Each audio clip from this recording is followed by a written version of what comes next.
ಇತ್ತೀಚೆಗೆ ದೇಶದ ಗೌರವಾನ್ವಿತ ಪ್ರಧಾನಮಂತ್ರಿಗಳು ವೆಸ್ಟ್ ಏಷ್ಯಾದಲ್ಲಿ ನಡೆದಂಥ ಕಾನ್ಫ್ಲಿಕ್ಟ್ಗಳೇನಿದೆ ಆ ಹಿನ್ನೆಲೆಯಲ್ಲಿ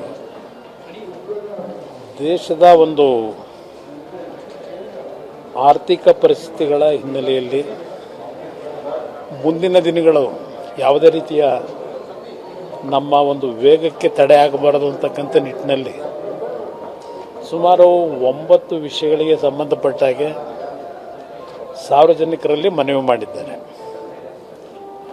ಅವರ ಮನವಿ ದೇಶದ ಹಿತದೃಷ್ಟಿಯಿಂದ ಇವತ್ತು ಮುಂದೆ ಆಗ್ತಕ್ಕಂಥ ಅನಾಹುತಗಳಿಗೆ ನಾವು ಪ್ರಿಕಾಷನರಿ ಮೆಷರ್ಗಳನ್ನು ತೆಗೆದುಕೋಬೇಕಾದಂಥ ಹಿನ್ನೆಲೆಯಲ್ಲಿ ಅವರು ಸಲಹೆ ಕೊಟ್ಟಿರ್ತಕ್ಕಂಥದ್ದನ್ನು ವಿರೋಧ ಪಕ್ಷಗಳು, ವಿಶೇಷವಾಗಿ ಕಾಂಗ್ರೆಸ್ ನಾಯಕರು ಹಲವಾರು ರೀತಿಯ ಟೀಕೆಗಳನ್ನೇನು ಮಾಡ್ತಾ ಇದ್ದಾರೆ. ಈಗ ನಾನು ಅವ್ರನ್ನ ಪ್ರಶ್ನೆ ಮಾಡಲಿಕ್ಕೆ ಬಯಸ್ತೀನಿ. ಈಗ ಅವರೇ ಈ ಪೊಸಿಷನ್ಲಿದ್ದರೆ ಏನು ಮಾಡ್ತಾಯಿದ್ರು, ಯಾವ ರೀತಿ ಇಂಥ ಒಂದು ಸಮಸ್ಯೆ ಬಗೆಹರಿಸ್ಲಿಕ್ಕೆ ಸಾಧ್ಯ ಆಯಿತು? ಇವತ್ತು ಎಲ್ಲರಿಗೂ ಗೊತ್ತಿರತಕ್ಕಂಥ ವಿಚಾರವೇ. ಇವತ್ತು ಆಯಿಲ್ ಪೋಲ್ನಲ್ಲಿ ನಮ್ಮ ಒಂದು ದೇಶದ ಮೇಲೆ ಆಗ್ತಕ್ಕಂಥ ಪರಿಣಾಮ, ಏಕೆಂದರೆ ನಮ್ಮ ದೇಶದಲ್ಲಿ ನಾವಿವತ್ತು ಆಯಿಲ್ ಎಕ್ಸ್ಟ್ರಾಕ್ಷನ್ ಮಾಡ್ತಕ್ಕಂಥ ಪರಿಸ್ಥಿತಿ ಇಲ್ಲ. ಬೇರೆ ದೇಶಗಳಿಂದಲೇ ನಾವಿವತ್ತು ಆಮದು ಮಾಡ್ಕೋಬೇಕಾದಂಥ ಒಂದು ಅನಿವಾರ್ಯ ಪರಿಸ್ಥಿತಿಗಳೇನಿದೆ, ಅದರ ಹಿನ್ನೆಲೆಯಲ್ಲಿ ಪ್ರಧಾನಮಂತ್ರಿಗಳು ಕೆಲವು ಸಲಹೆ ಕೊಟ್ಟಿರ್ತಕ್ಕಂಥದ್ದನ್ನು ಕಾಂಗ್ರೆಸ್ ಪಕ್ಷದ ನಾಯಕರುಗಳು ಸಣ್ಣತನದಲ್ಲಿ ಮಾತನಾಡೋದು ದೇಶದ ಹಿತದೃಷ್ಟಿಯಿಂದ ಸೂಕ್ತ ಅಲ್ಲ ಅನ್ನೋದು ನನ್ನ ಅಭಿಪ್ರಾಯ. ಹಿಂದೆ ಇಂದಿರಾ ಗಾಂಧಿ ಅವರಿದ್ದಾಗ ಯಾವ ರೀತಿಯಲ್ಲಿ ಅವರು ಕೆಲವು ಹೇಳಿಕೆಗಳನ್ನು ಕೊಟ್ಟರು ಅವತ್ತು ಯುದ್ಧದ ಸಂದರ್ಭದಲ್ಲಿ ನಮ್ಮ ಕಣ್ಣು ಮುಂದೆ ಇರ್ತಕ್ಕಂಥ.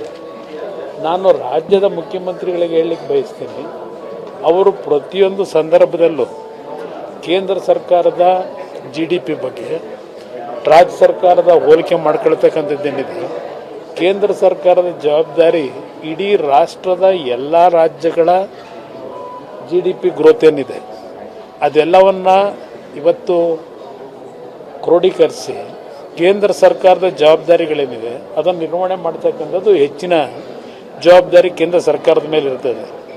ಇವತ್ತು ಕರ್ನಾಟಕದಲ್ಲಿ ತಲಾವಾರು ಆದಾಯದ ಬಗ್ಗೆ ಏನು ಹೇಳ್ತಾರೆ ಮುಖ್ಯಮಂತ್ರಿಗಳು, ತಲಾವಾರು ಆದಾಯದಲ್ಲಿ ನಾವು ಮುಂದಿರ್ತಕ್ಕಂಥದ್ದು ತಲಾವಾರು ಆದಾಯದ ಮೇಲೆ ಚರ್ಚೆ ಮಾಡಲಿಕ್ಕಾಗಲ್ಲ. ಇವತ್ತು ಉತ್ತರ ಕರ್ನಾಟಕ ಭಾಗದಲ್ಲಿ, ವಿಶೇಷವಾಗಿ ಕಲ್ಯಾಣ ಕರ್ನಾಟಕ, ಯಾವ ಪರಿಸ್ಥಿತಿಯಲ್ಲಿ ಜನ ಇದ್ದಾರೆ. ಇವತ್ತು ದೇಶದಲ್ಲಿ ಒಂದೊಂದು ರಾಜ್ಯದಲ್ಲಿ ಒಂದೊಂದು ರೀತಿಯಲ್ಲಿ ಇವತ್ತು ಬೆಳವಣಿಗೆಗಳಿದೆ.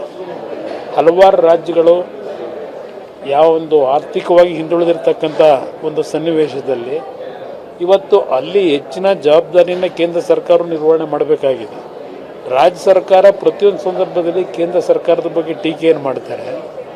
ನೀವು ನಿಮ್ಮ ಜವಾಬ್ದಾರಿ ನಿರ್ವಹಣೆ ಮಾಡಬೇಕಾದ್ರೆ ಇವತ್ತು ಬೆಂಗಳೂರು ನಗರಕ್ಕೆ ನಾವು ಹೋಲಿಕೆ ಮಾಡ್ಕೊಂಡು ಕರ್ನಾಟಕದಲ್ಲಿರ್ತಕ್ಕಂಥ ಹಲವಾರು ಪ್ರದೇಶಗಳು ಹಿಂದುಳಿದಿರ್ತಕ್ಕಂಥದ್ದೇನಿದೆ ಅದನ್ನು ಮರೀತಕ್ಕಂಥದ್ದು, ಅದನ್ನು ಮರೆಮಾಕ್ತಕ್ಕಂಥದ್ದು ಎಷ್ಟು ಸರಿ ಅಂತಕ್ಕಂಥ ಮುಖ್ಯಮಂತ್ರಿಗಳು ಅರ್ಥ ಮಾಡ್ಕೋಬೇಕಾಗ್ತದೆ. ಕಾಂಗ್ರೆಸ್ ನಾಯಕರು ಆರೋಪವನ್ನು ಮಾಡ್ತಿದ್ದಾರೆ. ಮೋದಿ ಅವರು ಹೇಳಿರೋದನ್ನ ನೀವು ಫಾಲೋ ಮಾಡ್ತೀರಾ? ಬಿಜೆಪಿ ನಾಯಕರು, ಜೆಡಿಎಸ್ ನಾಯಕರು ಬಸ್ ತಪ್ಪೋದು ಬಿಟ್ಟು ಚಿನ್ನ ಖರೀದಿ ಮಾಡೋದು. ಒಂದು ನಿಮಿಷ, ನಾವು ಒಬ್ಬರು ಫಾಲೋ ಮಾಡೋದಲ್ಲ, ಎಲ್ಲರ ಜವಾಬ್ದಾರಿ ಇದೆ.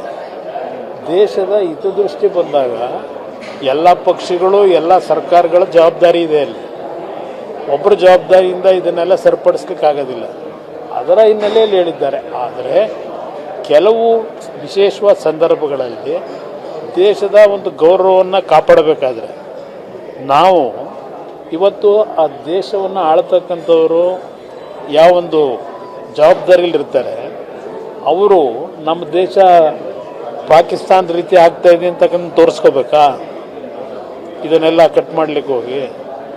ಆದರೆ ಇವತ್ತು ಆ ಸ್ಥಾನದಲ್ಲಿ ಕೆಲಸ ಮಾಡ್ತಕ್ಕಂಥವ್ರಿಗೆ ಅವರವ್ರದ್ದೇ ಆದಂಥ ಒಂದು ಪ್ರೋಟೋಕಾಲ್ಗಳಿರುತ್ತೆ. ಅದನ್ನು ಇವತ್ತು ಸಣ್ಣತನದಲ್ಲಿ ಮಾತನಾಡೋದು ಸೂಕ್ತ ಅಲ್ಲ. ಮೊದಲು ಊರುಗಳ ಒಂದು ಜವಾಬ್ದಾರಿ ಏನಿದೆ ಅದನ್ನು ನಿರ್ವಹಣೆ ಮಾಡ್ತಕ್ಕಂಥದ್ದಕ್ಕೆ ಏನು ಮಾಡಬೇಕು ಅನ್ನೋದ್ರ ಬಗ್ಗೆ ಯೋಚನೆ ಮಾಡಲಿ ಅನ್ನೋದು ನನ್ನ ಅಭಿಪ್ರಾಯ. ನೀಟ್ ಎಕ್ಸಾಮ್ಗಳನ್ನು ರದ್ದು ಮಾಡಾಯಿತು ಅನ್ನೋ ಕಾರಣಕ್ಕೆ ರದ್ದು ಮಾಡಿದ್ದಾರೆ.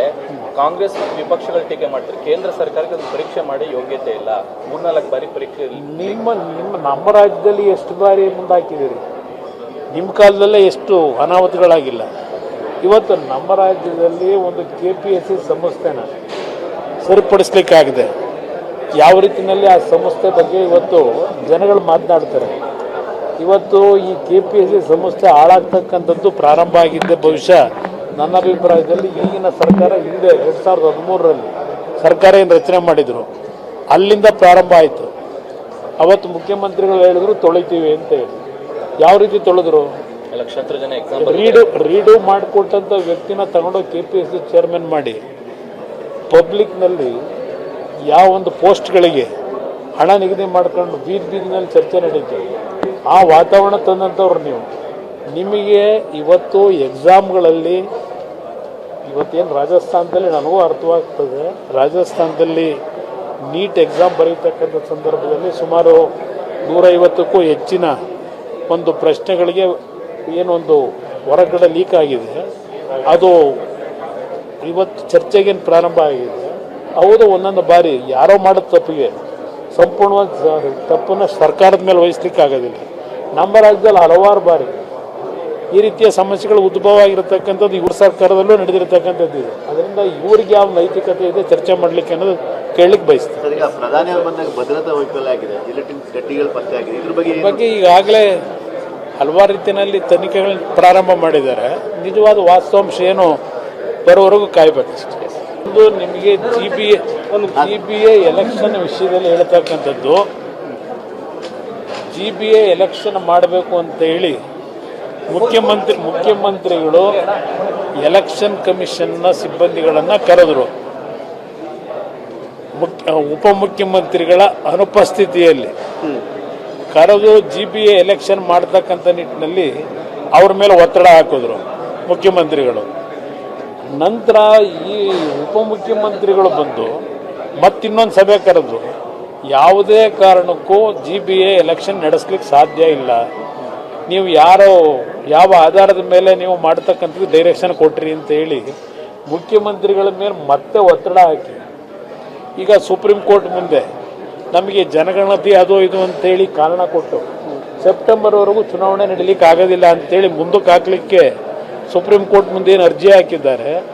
ಈ ಮುಖ್ಯಮಂತ್ರಿಯ ಸ್ಥಾನದ ಒಂದು ಚರ್ಚೆ ನಡೀತಾ ಇದೆಯಲ್ಲ 3 ವರ್ಷದಿಂದ, ಮುಖ್ಯಮಂತ್ರಿಗಳಿಗೆ ಚುನಾವಣೆಗೆ ಹೋದರೆ ಮುಖ್ಯಮಂತ್ರಿಯ ಸ್ಥಾನ ಭದ್ರ ಆಗ್ತದೆ ಇನ್ನೊಂದು 6 ತಿಂಗಳು ಅಂತಕ್ಕಂಥದ್ದು. ಇವರಿಗೆ ಚುನಾವಣೆ ಏನಾದರೂ ಆದರೆ ನನ್ನ ಸ್ಥಾನಕ್ಕೆ ಚ್ಯುತಿ ಆಗ್ತದೆ, ನನ್ನ ಸ್ಥಾನ ಸಿಗುತ್ತೋ ಇಲ್ವೋ ಅಂತ ಹೇಳಿ ಉಪಮುಖ್ಯಮಂತ್ರಿಗಳು ಏನು ಒಳಗಡೆ ಇಬ್ಬರಲ್ಲೂ ಗಲಾಟೆಗಳು ನಡೆದು ಅಂತಿಮವಾಗಿ ಉಪಮುಖ್ಯಮಂತ್ರಿಗಳ ಒತ್ತಡದ ಮೇರೆಗೆ ಸುಪ್ರೀಂ ಕೋರ್ಟ್ ಮುಂದೊಂದು ಅರ್ಜಿ ಹಾಕೊಂಡವರೀಗ. ಇದು ಇರತಕ್ಕಂಥ ವಾಸ್ತವಾಂಶ. ಅದರಿಂದ ಇವರಿಗೆ ಚುನಾವಣೆ ಒಬ್ಬರಿಗೆ ನಡೆಸಬೇಕು, ಮುಖ್ಯಮಂತ್ರಿ ಚೇರ್ ಉಳಿಸ್ಕೋಬೇಕು ಅನ್ನೋದು ಒಬ್ಬರಿಗೆ, ಇನ್ನೊಬ್ಬರಿಗೆ ಚುನಾವಣೆ ಮುಂದಕ್ಕೆ ಹಾಕಬೇಕು, ಮುಖ್ಯಮಂತ್ರಿ ಚೇರ್ ಪಡಿಬೇಕು ಅಂತಕ್ಕಂಥದ್ದು ಇದರಲ್ಲಿ ನಡೀತಾ ಇದೆ ಇವರಿಬ್ಬರಲ್ಲಿ ಸಂಘರ್ಷ. ಇನ್ನಷ್ಟು ಹೆಚ್ಚಿನ ಮಾಹಿತಿಗಾಗಿ ಫಾಲೋ ಮಾಡಿ ಬ್ರಿಗೇಡ್ ನ್ಯೂಸ್ ಕನ್ನಡ.